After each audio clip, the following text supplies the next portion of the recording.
actor, you are a writer, you are a finance manager, you're a casting director, you're the soundtrack maker. There's like you're like 20. I was playing 20 different roles for this project, and it's so stressful. It is so stressful.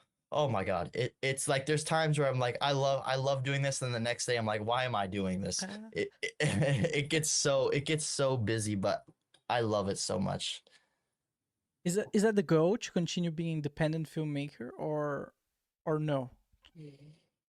Well, I would the end goal is to make it into Hollywood and to have people see me. Like I don't want to keep making independent films in Vermont. I really want to branch out and be in those big budget level films. But in my independent journey, I want people to know that for aspiring filmmakers that you don't need to have connections, you don't need to have money or to do all this stuff to get into the scene. I want people to know that if you just pick up your phone and you start, you're gonna make it. And I nothing was given to me. Like none of my family members were in the film industry. No one was. This was all me.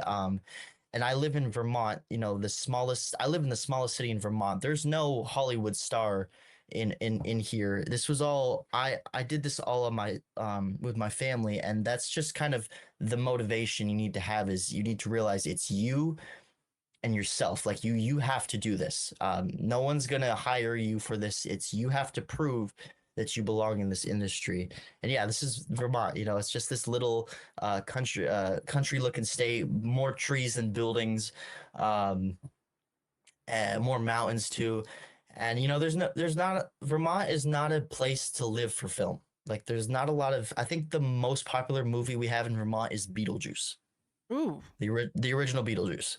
Um, that's a good one, man. That's what I it's was great. about to say. Like you're saying, oh, my town is small and there's nothing going on here. But it's dude, I can see like at least 90. I can recall at least 90 movies in my mind that takes place in a small town like that. Like all Yeah, the horror movies, like Beetlejuice, yeah, like all of yeah. them. So it's a perfect place It is because a perfect place. yeah. Take It's just Go ahead. Go the ahead. big budget films.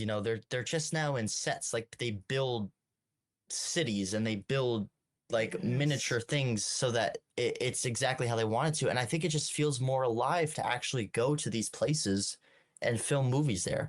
A lot of high budget films nowadays, they just create sets and they just stay in one spot and they don't actually go around. But I gotta be honest. Have you seen Spider-Man: No Way Home?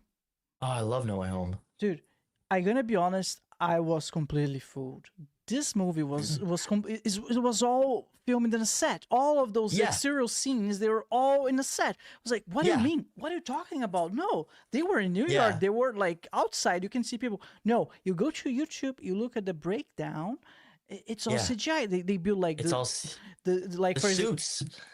the suits, everything, Yeah, man. Like I remember they would even ask Peter, what's his name again? Tom Tom Holland, Holland. do the salto, do the salto, and then he would do the salto. They would record it, and then you would see the after they apply the CGI. They just replace the whole thing with a CGI puppet. So what was the point of the Yeah, salto in the first place? It was like what? yeah. There's modern budget films, big budget films. It's just a lot of CGI, and there's not a lot of realness to it. And that's where independent filmmakers excel. Is you're not seeing $1 million sets and $1 million. You're seeing a person really in a town with a bunch of people. He probably looks pretty stupid with a little camera and a mic up here as a bunch of people are driving by going, what is he doing? And he's making something he's really passionate about.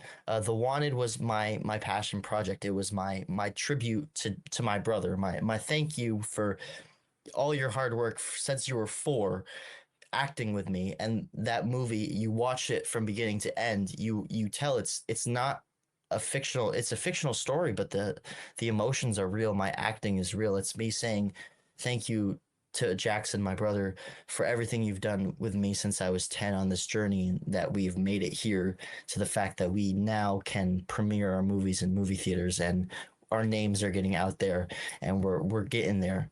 Um, and he's been acting since he was 4 years old, and he's never taken an acting class. But acting your whole life from 4 to now 13, you just get good at it. Like that's all he did for his whole childhood was just making movies with me, to the point where he was the best thing about The Wanted Part One. His acting was so natural and so real that everyone walked down and was like, that kid is insane.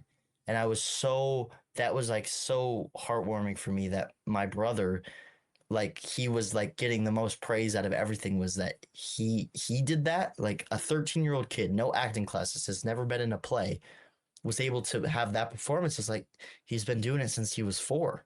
Like he just has a natural ability to act now, and he is going to be one of the biggest actors if he chooses that path. I'm not going to force him to choose the path, but if he goes down that path when he graduates high school, he has a bright future ahead of him. Hopefully he does. I know a lot Yeah, of child actors, they don't. For whatever yeah, reasons, they saw the industry is not what they're expecting. They need to, I don't know, branch and see other things in life. Dude, like yeah. your Luke Skywalker